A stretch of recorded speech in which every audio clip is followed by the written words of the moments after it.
एक बार एक देश के राष्ट्रपति महोदय, ध्यान से सुनना,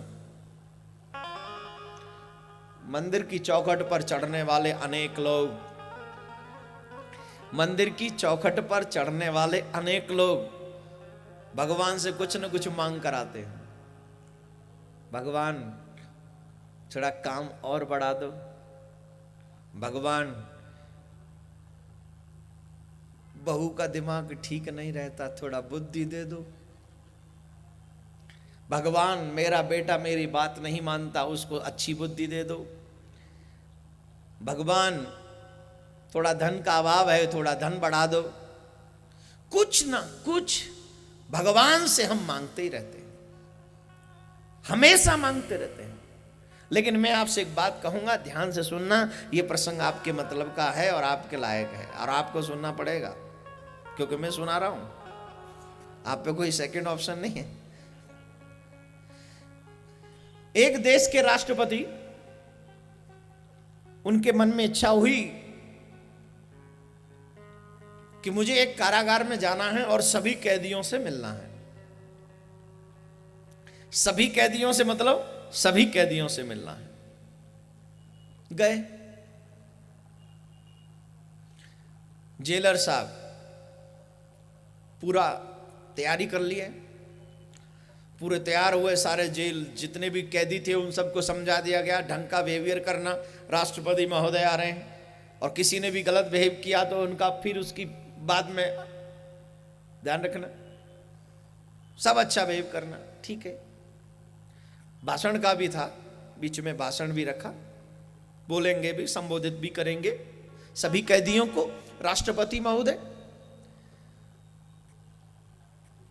सभी तैयारियां कंप्लीट जब हुई तो राष्ट्रपति महोदय कारागार में गए और कारागार में पहुंचकर सर्वप्रथम उन्होंने संबोधन प्रारंभ किया। सारे कैदी एक ग्राउंड में बैठे हुए थे और ग्राउंड में बैठकर जब राष्ट्रपति महोदय ने संबोधन प्रारंभ किया तो उन्होंने कहा, देखो मेरे भाई,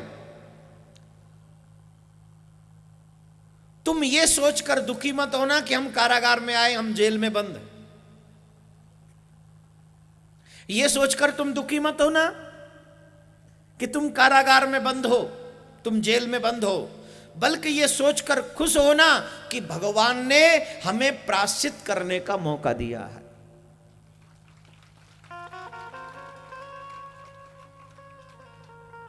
हमें भगवान ने प्रायश्चित करने, क्योंकि जब तक जीव को कर्म का फल न मिले तब तक भगवान उसे क्षमा नहीं कर दे। न क्षीयते कर्म कोटि जन्म सतेरपि, जब तक किए हुए कर्मों का फल हम भोग न लें तब तक मामला सुलटता नहीं है, वो भोगना ही पड़ेगा हर हालत में, चाहे करोड़ों जन्म निकल जाए लेकिन झेलना ही पड़ेगा तुमको, हर हाल में, हर स्थिति में। तो मेरे भाई बहन, राष्ट्रपति महोदय ने कहा कि ये सोचकर दुखी मत होना कि हम जेल में बंद हैं, बल्कि ये सोचकर खुश होना कि भगवान ने हमें प्रायश्चित करने का मौका दिया है। हमारा सौभाग्य है कि हम अपने कर्म का फल यहीं भोग कर जा रहे हैं, हमें आगे नहीं भोगना पड़ेगा। कई ऐसे कर्म हैं जो दुनिया को पता नहीं चलते हैं, वो लोग समझते हैं हमसे बड़ा साहा कोई नहीं, but don't worry my son, you wait and watch. भविष्य में जो यहां नहीं भोगा गया है वो तुझे वहां भोगना पड़ेगा। कई चोरियां ऐसी भी तो हैं जो पकड़ी नहीं जाती है या नहीं, कई चोरियां ऐसी हैं जो पकड़ ली जाती हैं, कई चोरियां ऐसी हैं जो पकड़ी नहीं जाती हैं। जो पकड़ ली जाती हैं उन्हें यहाँ पुलिस सजा देती है, कानून सजा देता है, और जो नहीं पकड़ी जाती उसे परमात्मा सजा देता है। सजा देने का काम तो पी का ही है, चाहे पुलिस दे दे चाहे परमात्मा दे दे, दोनों ही पी से शुरू होते हैं। राधे राधे बोलना पड़ेगा। परमात्मा किससे शुरू होते? पी। पुलिस किससे शुरू होती है? पी। तो सजा तो पी ही देगी। तू पी के गुनाह मत कर, वरना पी तेरा पीना मुश्किल बना देगी। तो ये सोच के दुखी मत होना कि मैं जेल में हूं, बल्कि ये सोच कर खुश होना कि परमात्मा ने तुम्हारे कर्म का फल तुमको यहीं दिया, तुम्हें प्रायश्चित करने का मौका दिया है। और जो जीव अपने कर्म का प्रायश्चित यहीं कर लेता है और फिर वो पुनरावृत्ति गलती नहीं करता, तो परमात्मा उसे सहज में ही क्षमा कर देते, बहुत सरल तरीके से क्षमा करते।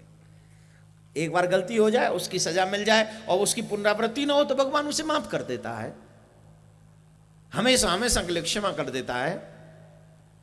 ये भगवान का स्वभाव है, ठाकुर जी का स्वभाव है। राष्ट्रपति महोदय ने कहा कि अब जब जेल से बाहर निकलो तो बदले की भावना छोड़ के जाना, और अब भविष्य में ये प्रण करके जाना कि हम ये दोबारा गलती नहीं करेंगे जिसकी वजह से हमें यहां दोबारा आना पड़े, और एक अच्छे नागरिक बनेंगे और अच्छे नागरिक बनकर वापस आएंगे। ठीक है, राष्ट्रपति महोदय का संबोधन समाप्त हुआ। जेलर साहब से राष्ट्रपति महोदय ने कहा कि मेरी एक और इच्छा है, मैं सबसे पर्सनली मिलना चाहता हूं, इनके जहां पर ये बंद रहते हैं वहां मिलना चाहता हूं, तो व्यवस्था की जाए। तो राष्ट्रपति मिलना चाहे तो बेचारे जेलर की क्या मजाल। जेलर साहब ने कहा जो हुक्म सर, अभी लो। सारे अरेंजमेंट कर दिए गए, सबको कैद में बंदी बना, जहां जहां थे वो क्या बोलते उसको, अरे उनका लॉक लगा देते हैं, लॉकर, कुछ भी समझो यार, तुम समझ रहे हो, बहुत है, जहां पे वो बंद रखे जाते, तो उनको सब सेटअप कर दिया। और राष्ट्रपति महोदय सबसे पर्सनली मिलना लगे, और जब पर्सनली मिलने लगे तो जेलर उन कैदियों से पूछा राष्ट्रपति महोदय ने, तुम्हें कोई प्रॉब्लम तो नहीं है? बोले साहब है प्रॉब्लम। अब जेलर टेंशन में आ गया, मेरी प्रॉब्लम बोलेंगे तो हो सकता है नौकरी निकल, कुछ भी संभव है, कुछ भी हो सकता है। बोले क्या प्रॉब्लम है बताओ? बोले साहब ये हमको 2 रोटी देते हैं बस, रोटी बड़ी है लेकिन 2 रोटी से अपना पूर्ता नहीं होती ना साहब, अपने को पूरा नहीं पड़ता है, अपना थोड़ा कम होता है तो थोड़ा बोल देंगे तो ज्यादा, थोड़ा 4 मिल जाए तो आपकी बड़ी दया होगा। राष्ट्रपति महोदय ने कहा जेलर से, भैया ठीक है इसको थोड़ा 4 दे दो यार, क्या फर्क पड़ता, पेट तो भर के खाने दो कम से कम। बोल ठीक है साहब आज से 4 मिलेगी, जो हुकुम। ठीक है, अगले में गए, अगले कैदी से मिले, उनसे पूछा आपको कोई कमी तो नहीं है? बोले बिल्कुल भी कोई कमी नहीं है, मेरे को 2 रोटी पूरी पड़ती है, मैं 2 रोटी में मेरा पेट भरता है, इट्स ओके। लेकिन एक समस्या है साहब। अब तुम्हें क्या समस्या है? बोले हमको एक ये समस्या है कि ये जो हमारा कंबल है ना, सर्दी बहुत है यहाँ, और ये जो कंबल है ना ये फटा हुआ है, रात को ठंड लगती है, तो थोड़ा कंबल, थोड़ा नया blanket, I need new blanket, can possible? Of course possible है भैया, इनके लिए नया कंबल तैयार करो, इनको नया कंबल दो। ठीक है, और राष्ट्रपति महोदय गए तो तुरंत पहुंच गया नया कंबल। तीसरे से मिले, आपको कोई प्रॉब्लम है? बोले साहब हमारे पास 2 रोटी से पूर्ति भी होता है, कंबल भी नया ही हमारे बट में आया है, ऐसा कोई टेंशन नहीं है, लेकिन एक दूसरे तीसरे किस्म का टेंशन है। क्या टेंशन है? बोले टेंशन ये है कि ये ना जहां हमको ये रखे हुए हैं ये थोड़ा गंदा है, इस पर थोड़ा व्हाइट वॉश हो जाए तो। राष्ट्रपति महोदय ने कहा अभी इसका व्हाइट वॉश? बोले जी सर होगा। उसी समय लग गए व्हाइट वॉश करने। तो जिसने 2 रोटी मांगी उसे 2 रोटी मिली, जिसने ब्लैंकेट मांगा उसे ब्लैंकेट मिला, जिसने व्हाइट वॉश मांगा उसे व्हाइट वॉश मिला। चौथे से मिलने के लिए जब राष्ट्रपति महोदय गए तो राष्ट्रपति महोदय ने पूछा भाई जी आपको कुछ चाहिए? लेकिन राष्ट्रपति ने देखा उसके चेहरे के भाव कुछ अलग है उन तीनों से, जिनसे पहले मिल चुके हैं उनसे अलग ये भाव उसके चेहरे पे छलक रहा है। उस भाव को देखकर, उस दृश्य को देखकर राष्ट्रपति महोदय को समझना चाह रहे थे, समझ नहीं पा रहे थे, तो उन्होंने कहा बोलो आपको क्या चाहिए? आंखों में आंसू भर लाए वो शख्स और कहने लगे हे प्रभु मैं मानता हूं कि मुझसे अपराध हुआ है, मुझे मालूम है कि मुझसे अपराध हो गया है,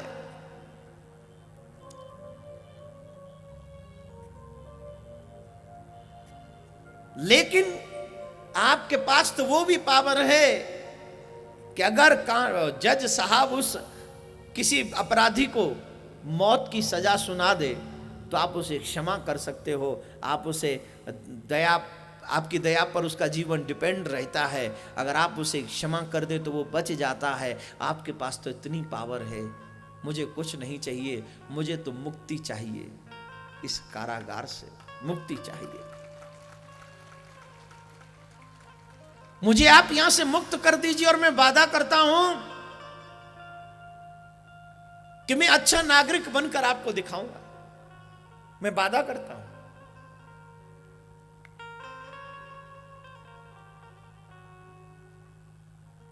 जेलर से कहा निकालो अभी से।